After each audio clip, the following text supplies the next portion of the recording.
Okay, well, thank you very much, and thanks for inviting us to be here today.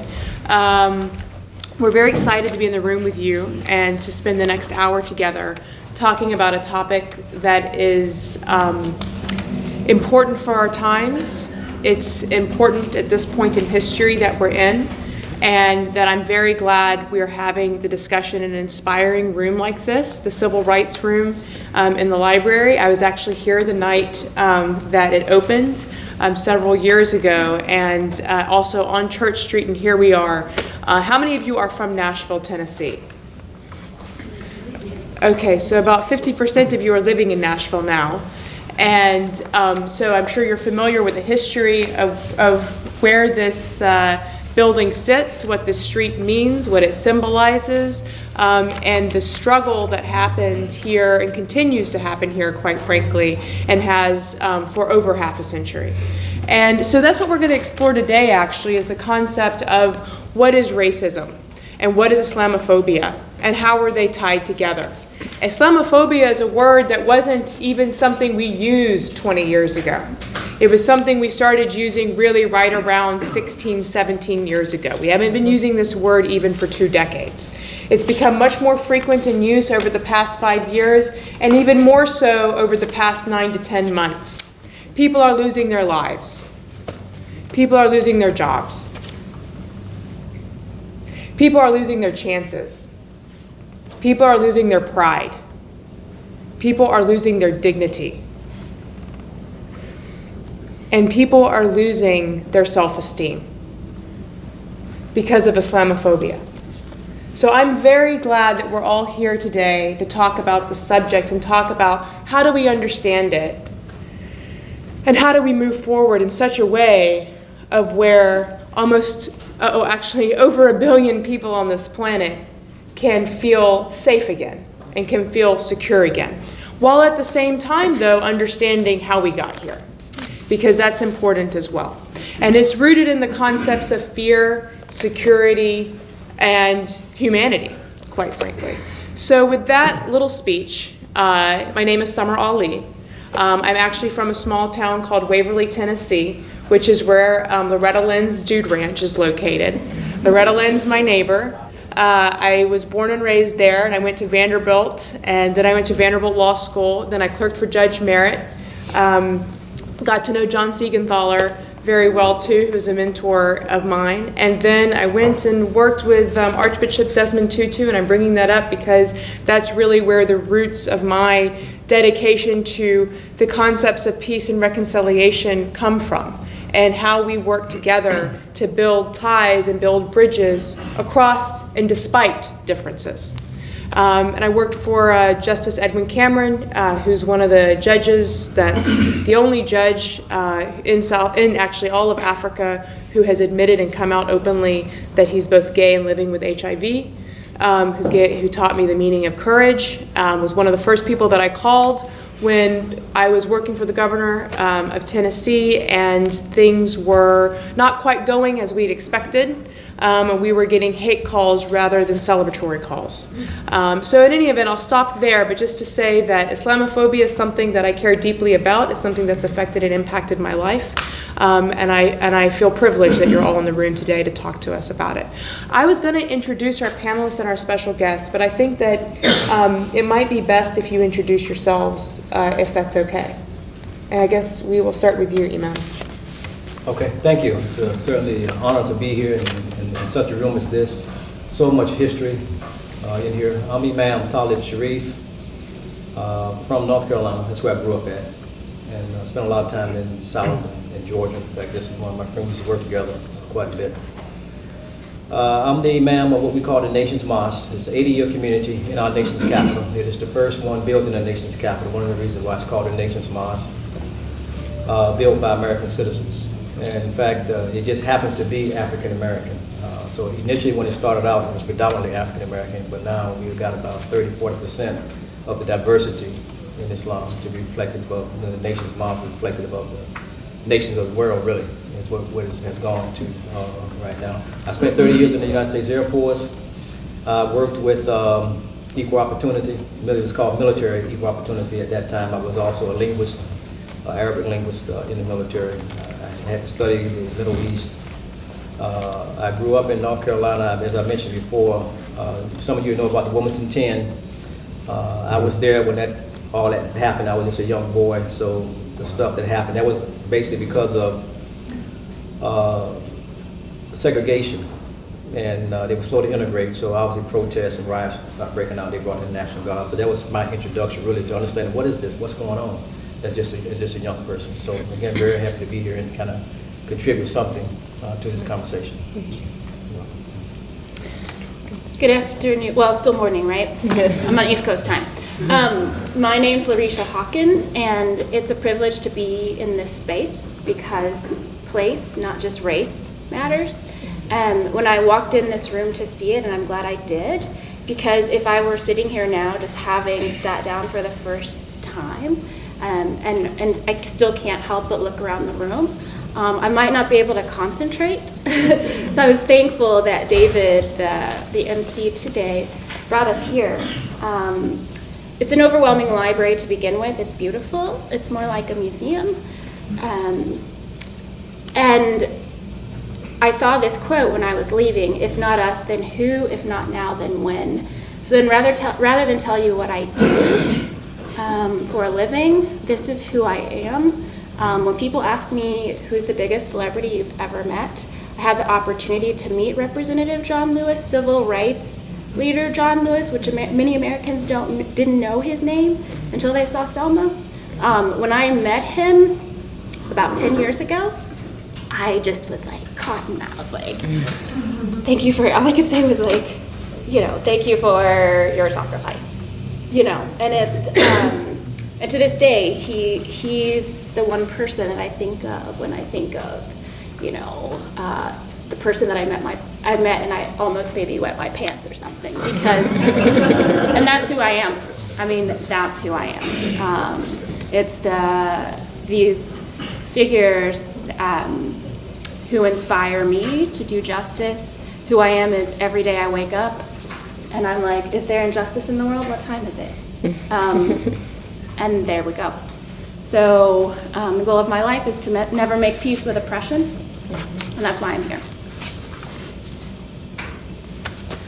Good morning. I'm Aisha Lou, and in 2011 I founded the Muslim Women's Council, and on the council our goal is to bring clarity and correct understanding of Islam and Muslims to the public. More like building bridges, and particularly focus on Muslim women because there are always stereotypes about Muslim women. Additionally, I serve on the Metro Human Relations Commission here, whose goal is to be a voice for, to represent the demographics, the true demographics within Nashville. So we put on programs, we give education, and our motto is to make Nashville truly one city for all people, where people feel safe and have representation. So on our council, on our commission, we have a variety of representation, from Muslims to transgender to gay people on our commission, to really signify what Nashville is or what Nashville wants to become. Additionally, I always like to say, which I'm proud of, I'm a homeschooling mom of 2 boys, ages 11 and 5. And I also run a home-based business, and what we do is we cater to the elderly by sending caregivers out into their homes to assist with activities of daily living so that they can remain in the comfort of their home and age in place and not have to be sent to nursing homes. So in a nutshell, that's what I do. I'm Robert Montgomery, and I guess I represent the population that the Civil Rights Movement sought to transform. And I guess I still represent the main population that the movement against Islamophobia is seeking to transform. So I'm here to report on progress, I guess, or the lack thereof at times. I grew up in Tennessee, a typical rural kid. I was transformed by several events that took place. Desegregation took place in my lifetime. But then spent time in Chicago and finally figured out what had been happening this whole time in the South. Sort of got deprogrammed from all that, I guess. And then wound up spending 25 years in Birmingham, Alabama, working on racial justice issues in the wake of the civil rights movement, particularly from a multi-faith perspective. And then moved back to Tennessee for a variety of reasons, only to arrive about the same time, though I had nothing to do with this, that the Islamic Center in Columbia was firebombed, and came to be great friends with Dawood Abu Diab, and actually had the privilege to help start Faith and Culture Center in partnership with Religions for Peace USA out of New York, and now I'm the director of Religions for Peace USA out of New York. So it's just been a journey of getting to know people. This relationship building stuff is exciting, but you got to be careful about where it's going to take you, because it'll probably take you someplace. If that sounds like good news, you're in the right room. If it doesn't sound like good news, you may want to rethink your decision this morning. So, also, just want to say that the Islamophobia piece hit me the hardest in Birmingham when I saw a dear friend of mine hounded out of the city.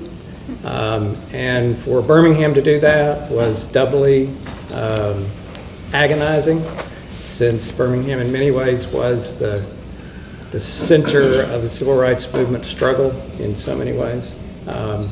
So that taught me again that our struggle for human justice is a long way from finished. And I also would like to give the opportunity for a special guest maybe to stand up and tell us a line or two about your work. Thank you. I'm Lateesha Hawkins. I work with the Tennessee Immigrant and Refugee Rights Coalition, and we're a statewide grassroots organization working to defend the rights of immigrants and refugees. So I have a very hard job in this context, but I'm excited to see lots of friendly faces. Lisa, can you tell us a little bit, because I've been getting a lot of questions myself about how many Syrian refugees are now relocating and calling Middle Tennessee home? So I haven't checked recently, but when sort of the anti-refugee backlash started again after the Paris attacks, we only had about 38 that had been resettled. We've been getting more numbers recently. But yeah, I think it's important also just to note that it's not just, the backlash is not really just against Syrian refugees. Right. And that's definitely sort of what's resurfaced it, but Tennessee has a long history of being a testing ground really for Islamophobic and anti-refugee legislation and policy. And if there's a way for, do you help with the resettlement process at all, or is it more policy? No, we do policy. Okay. Yeah. Thank you. Good morning. My name is Graham Reside, and I teach at Vanderbilt Divinity School. We try to train religious leaders, and one of our concerns is that religious leaders sometimes are contributing to the problem and not helping reduce Islamophobia in our nation and in our society. So we're trying hard to learn how to teach our students to be advocates of justice, advocates of kindness and love and hospitality, rather than agents of fear and loathing. So I'm here to learn, and I'm really grateful to be here. Thank you. Thank you. Good morning. My name is Aisha Lou. I'm the Mayor's Senior Advisor for Labor and Workforce. Our office is instead we're trying to put an equity lens on economics of the city and make sure that it touches every community throughout Nashville. Myself and Lionel Matthews, who is the Mayor's Director of Office and Neighborhood Engagement, we've been working on, I'm pretty sure you've heard about the real dialogues that we've been having, dealing with how does our city have conversations and actions around race, policing, and social justice. That is something that the mayor cares about, and we want to be proactive with whatever we do around all three of those issues. Thank you. Well, we're going to get started on some of the questions, and feel free to integrate your prepared notes that you have. And then we're going to leave time for about 15 minutes at the end, 10 minutes or 12 minutes for questions, and 3 minutes for you to have a chance to fill out your comment card. And if I can make one more movie type announcement before we get started on the questions, which is please take all of your drinks if you can and your food, and make sure that it leaves this room by by the end of our session, just because we've been granted an exception for the library for you to have beverages and food in this room, but normally that's not allowed. So if you could do that, we'd really appreciate it. So the first question really is, what is Islamophobia? And why is it happening? Because I think we have to understand what it is and why it's happening before we can really get to the root of it and begin to change where we are today. So I will start.